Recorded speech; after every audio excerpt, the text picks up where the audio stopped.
Video को like करें, channel को सब्सक्राइब करें। दुनिया में खुशियों के मुख्तलिफ अंदाज हैं। ऐसा नहीं कि सिर्फ शादी होने वाले को खुशी होती है, शादी होने वाली को खुशी होती है या खानदान वालों को खुशी होती है।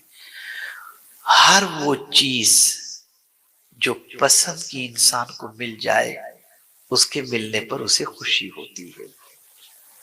शादी हो गई, बच्चे की तमन्ना है, बच्चा मिला तो खुशी हो गई।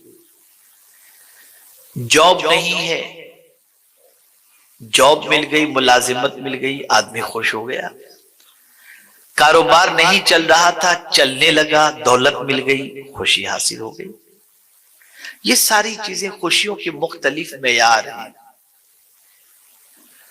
अब जो चीजें मिल रही हैं, तवज्जो चाहूंगा, जो चीजें हमारी तलब की हैं उसके मिलने पर खुशी क्यों होती है? इसलिए कि वो हमारी पसंद की चीज और हमें काम आने वाली चीज होती है। दौलत हमें काम आएगी, माल मिल गया तो खुशी इसके लिए होती है कि माल आया, अच्छे कपड़े खरीदेंगे, अच्छी घड़ी खरीदेंगे, अच्छा मोबाइल खरीदेंगे, अच्छे कपड़े जूते खरीदेंगे। तो माल के मिलने पर खुशी इसलिए होती है कि माल हमारी ख्वाहिश की तकमील का एक जरिया है। बीवी के मिलने पर खुशी इसलिए होती है कि बीवी हमारे सुकून का जरिया है, हमारी आरज़ू और ख्वाहिशों की तकमील का सबब है। माँ बाप की शफकतों से खुशी इसलिए होती है कि माँ बाप की शफकतें इंसान की थकान को दूर कर देती हैं और उनकी दुआओं से इंसान की बिगड़ी हुई तकदीर भी संवर जाया करती है।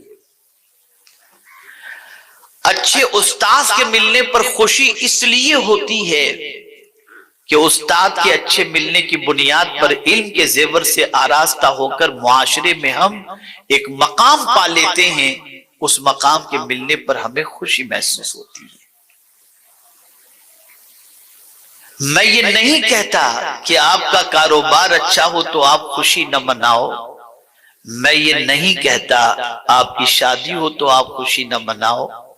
और मैं ये भी नहीं कहता कि आपको दौलत मिले तो आप खुशी न मनाओ। मैं ये भी नहीं कहता कि आपको औलाद अल्लाह अता करे तो खुशी न मनाओ। जरूर मनाओ, ईद के दिन भी मनाओ, सब अच्छे मौके पर जहां जहां खुशी का मनाने का हुक्म है आप जरूर मनाओ। लेकिन हर चीज को देखें आप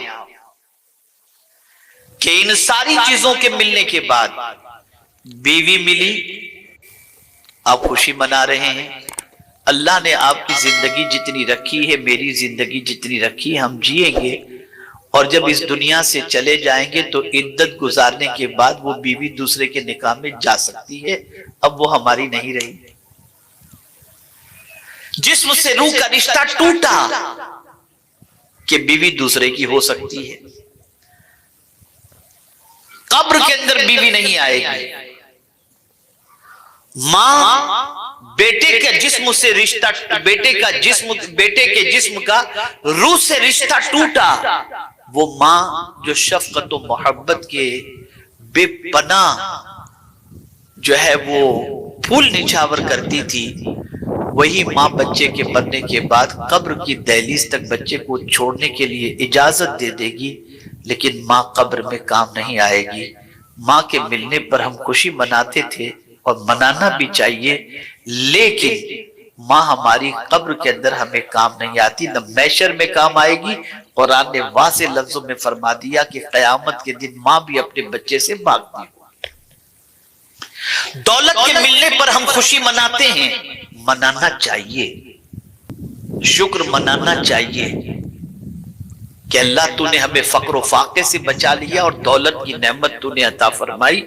लेकिन ये दौलत भी रूह से जिस्म का रिश्ता टूटा, काम नहीं आएगी। कब्र में सारी दौलत आप जाएंगे तो जमीन पर छोड़कर चले जाएंगे। लेकिन जब फिक्र रजा को देखता हूं, ताजदारे बरेली की फिक्र देखता हूं اور سوچ میں ڈوب جاتا ہوں کہ وہ کس چیز پر اللہ کا شکر کرتے ہیں اور خوشی مناتے ہیں، تو پھر کہتے ہوئے نظر آتے ہیں وہی رب ہے جس نے تجھ کو ہمتن کرم بنایا، ہمیں بھیک مانگنے کو تیرا آستاں بتایا، تجھے حمد ہے خدایا، تجھے حمد ہے خدایا۔ وہ شکر اس بات پر منا رہے ہیں کہ اللہ تیرا کروڑوں شکر ہے کہ تو نے مصطفیٰ جان رحمت کا بھکاری ہمیں بنا دیا اور ایسا رسول عطا فرمایا جن کا پورا وجود نعمتوں کی خیرات تقسیم کرتا ہوا نظر آتا ہے۔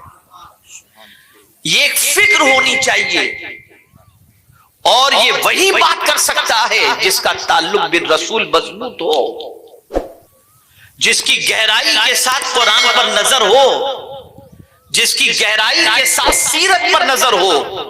وہ سب سے بڑی نعمت مصطفیٰ جان رحمت صلی اللہ علیہ وسلم کو سمجھے گا، اس لیے کہ دنیا کی ساری نعمتیں تمہارا ساتھ چھوڑ سکتی ہیں، لیکن مدینے کے تاجدار قبر میں بھی تمہیں کام آئیں گے اور محشر میں بھی تمہیں کام آئیں گے۔ تو اس عظیم نعمت کے ملنے پر خوشی مناؤ اور اللہ کا شکر ادا کرو کہ اللہ تیرا شکر ہے کہ تو نے اپنے حبیب کی امت میں ہمیں پیدا فرمایا۔ اس بات پر سب سے زیادہ شکر ادا کرنا چاہیے۔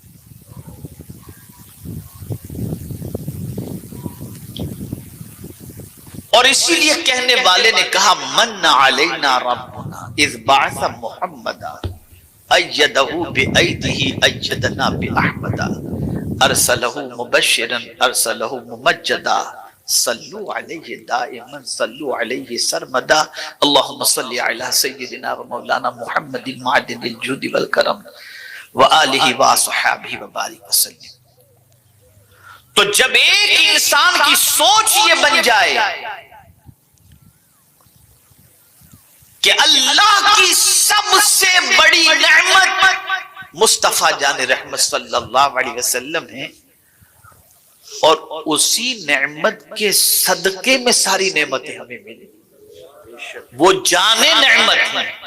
زمین ملی حضور کے صدقے میں، آسمان ملا حضور کے صدقے میں، ماں باپ ملے حضور کے صدقے میں، ایمان ملا حضور کے صدقے میں، قرآن ملا حضور کے صدقے میں، رحمان ملا حضور کے صدقے میں، رزق مل رہا ہے حضور کے صدقے میں، زندگی ملی حضور کے صدقے میں، جنت بھی ملے گی جو حضور کے صدقے میں اللہ عطا فرمائے گا۔ تو اس عظیم نعمت کے ملنے پر اللہ کا کیا کرنا چاہیے؟ شکر ادا کرنا چاہیے۔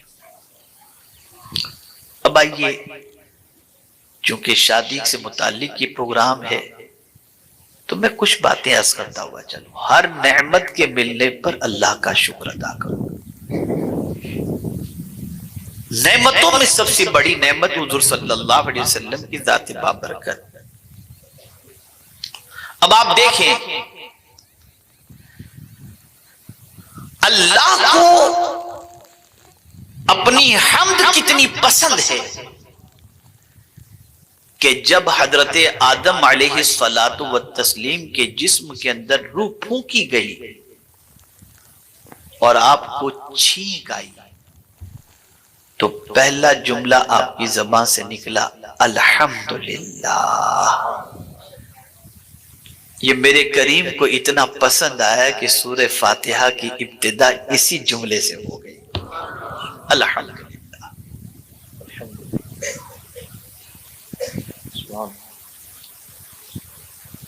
شادی کی خوشی اس طرح نہ مناؤ جو خلاف شریعت ہو، اس خوشی کا شکر اس طریقے سے مناؤ، الحمدللہ مولا تیرا شکر ہے کہ تو نے یہ خوشی کے دن ہمیں دکھائے۔ اور جب اس طریقے سے کوئی خوشی مناتا ہے کہ نعمت کے ملنے پر اللہ عز و جل کی حمد بجا لاتا ہے، تو میرا مولا فرماتا ہے اس بندے نے حمد بجا لائی ہے نا اور شکر کیا ہے صحیح طور پر، اس سے یہ نعمت چھینی نہیں جائے گی۔ لئن شکرتم لازیدنکم، تم شکر کرو گے ہم تمہیں زیادہ عطا کریں گے۔ تم ایک نعمت پر شکر ادا کر رہے ہو، ہم تم پر نعمتوں کی بارشیں نازل کر دیں گے۔ ویڈیو کو پورا دیکھنے کے لیے شکریہ. ویڈیو کو لائک کرو اور چینل کو سبسکرائب